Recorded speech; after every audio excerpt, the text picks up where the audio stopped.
नमस्कार, मैं विवेक कुमार, मजदूर मोर्चा के साहसिक बोल कार्यक्रम में आपका स्वागत है। शराब के मामले में आजकल पूरा देश ही मिर्ज़ा गालिब बना हुआ है। जो शराब पीते हैं उनकी तो बात ही क्या करें, पर जो नहीं पीते वे भी शराब पर बात ज़रूर कर रहे हैं। यानी कि सबके लिए एक ऐसा विषय बना हुआ है जो सबके लिए ज़रूरी ना होकर भी सबकी चर्चाओं में ज़रूर शामिल है। पर चर्चा में बात लाइन लगाने, भीड़ लगाने के अलावा क्या उन बातों की भी है जिन पर असल में बात होनी चाहिए? चलिए हम आपको शराब पर कुछ ज्ञान और साथ में खबर भी दे देते हैं। शराब के ठेके खुल गए, लंबी लंबी लाइनें भी लगीं। सोशल डिस्टेंसिंग को जनता ने पान का बीड़ा बना चबा डाला। रोज़ हिंदू मुसलमान दिखाने वाले न्यूज़ चैनल को ये सब देखकर जान में जान आ गई कि नया मसाला मिला। सवाल दागे गए, क्यों खोला गया ठेका? मदिरा प्रेमी लोगों ने कहा बहुत अच्छा किया जो खोल दिया। कुछ चैनलों ने सरकार से एक और वाजिब सवाल कर डाला कि बंद क्यों किए थे जब खोलना ही था? तो जैसे लोग आराम से राशन ले रहे थे वैसे लोग शराब भी ले लेते। सरकार ने भी मन ही मन सोचा होगा कि बात तो ठीक ही कह रहा है, पर इतना मुश्किल सवाल क्यों पूछा? आम का मौसम है वो वाला सवाल पूछता तो कितना बढ़िया रहता, कमबख्त पत्रकार। इनमें से दो सवालों का जवाब हम आपको देने का प्रयास करेंगे। एक, शराब क्यों बंद हुई, और दूसरा, शराब क्यों खुली। बंद इसलिए हुई क्योंकि जब आपको अपना हर कदम ऐतिहासिक ही बनाना हो तो ऐसा ही उलझुल फैसला लिया जाता है। अब इस पर ज़्यादा बात ना करते हुए आप लोग बादशाह मोहम्मद बिन तुगलक के बारे में थोड़ा पढ़ लें। खुली इसलिए क्योंकि बाद में पता चला कि मजदूर ही नहीं सरकार भी भूखी मर रही है और शराब सरकारों की कमाई का मोटा हिस्सा है। शराब पर जीएसटी नहीं है और एक्साइज ड्यूटी लगाई जाती है।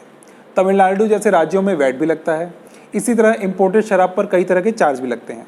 और उत्तर प्रदेश में गाय को बचाने के लिए शराब पर एक सेस लगा दिया गया है।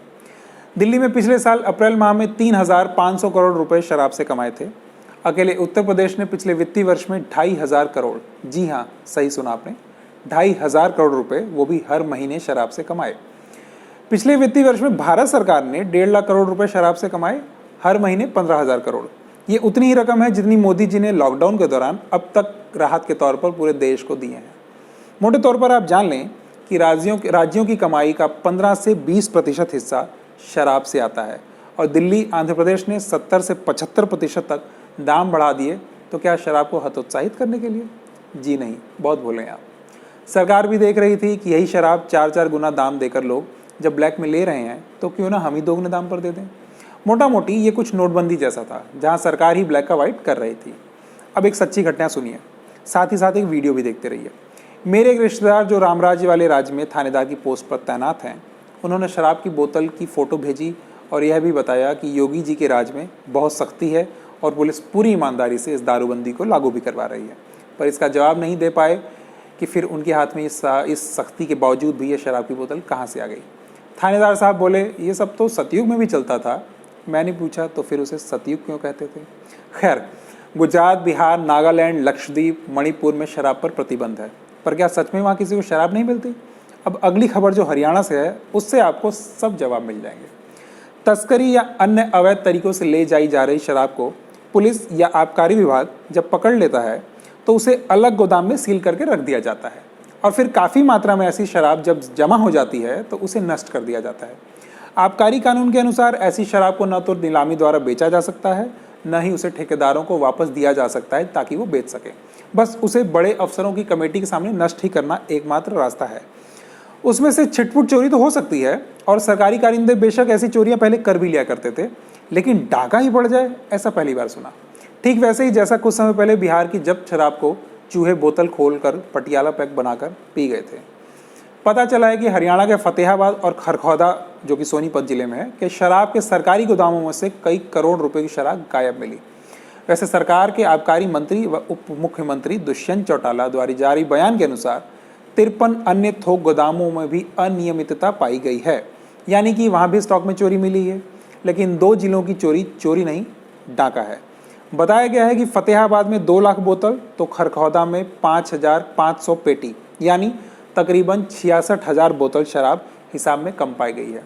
खरखौदा के डाके के लिए तो एसएचओ व दो पुलिस वालों को सस्पेंड भी किया गया। इन 2 बड़े डाकों के अलावा पूरे राज्य भर में शायद ही कोई दुकान या ठेका ऐसा मिला हो जिसमें हिसाब किताब पूरा मिल सके। इस चोरी को छिपाने के लिए जगह जगह के ठेकेदार पुलिस में चोरी की रपट दर्ज करा रहे हैं और जिसे पुलिस तुरंत खुशी खुशी दर्ज भी कर रही है। क्या ये बात आपको हजम होगी? कि लॉकडाउन के बावजूद इतनी भारी मात्रा में शराब चोरी हो रही थी, लूटी जा रही थी और बेची जा रही थी, पर पुलिस और आबकारी महकमे के अफसरों और मंत्रियों को पता तक न चला हो। 1.5 महीने के लॉकडाउन में चले चोरी और अवैध बिक्री के करोड़ों रुपए के कारोबार को यदि ऊपर के आबकारी व पुलिस के अफसरों और मंत्रियों को पता नहीं था तो उनसे बड़ा निकम्मा कोई नहीं, और यदि पता था तो उनसे भ्रष्ट सरकार में आज कोई नहीं। अगर दूसरा देश होता तो अब तक मंत्रियों को इस्तीफे लेकर अधिकारियों की गिरफ्तारी तक हो गई होती। पर यह तो भारत महान है, जहां आबकारी मंत्री दुष्यंत चौटाला और गृह मंत्री विज घुड़कियां देने का फिल्मी चरित्र निभा रहे हैं। ये बात अब तक हम जो कर रहे हैं ये हरियाणा के कंटेक्स्ट में कर रहे हैं, इसको आप ये याद रखें।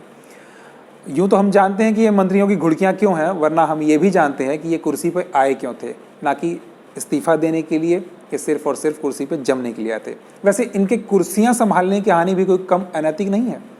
तो उम्मीद है कि आपने अब शराब की दुकानें क्यों खुली और क्यों बंद थीं, और बंदी में भी शराब कैसे मिल रही थी, इसका जवाब आपको मिल गया होगा। बाकी मोहम्मद बिन तुगलक के बारे में गूगल ज़रूर करिएगा। ज्ञान से अपच नहीं होता, यही है खूबी ज्ञान की। आज क्या ज्ञानवर्धक लगा हो तो कृपया चैनल को सब्सक्राइब करें, और ऐसे ही और ज्ञान की बातों के लिए हमारी वेबसाइट www.mazdurmorcha.com को विजिट करें। शुक्रिया।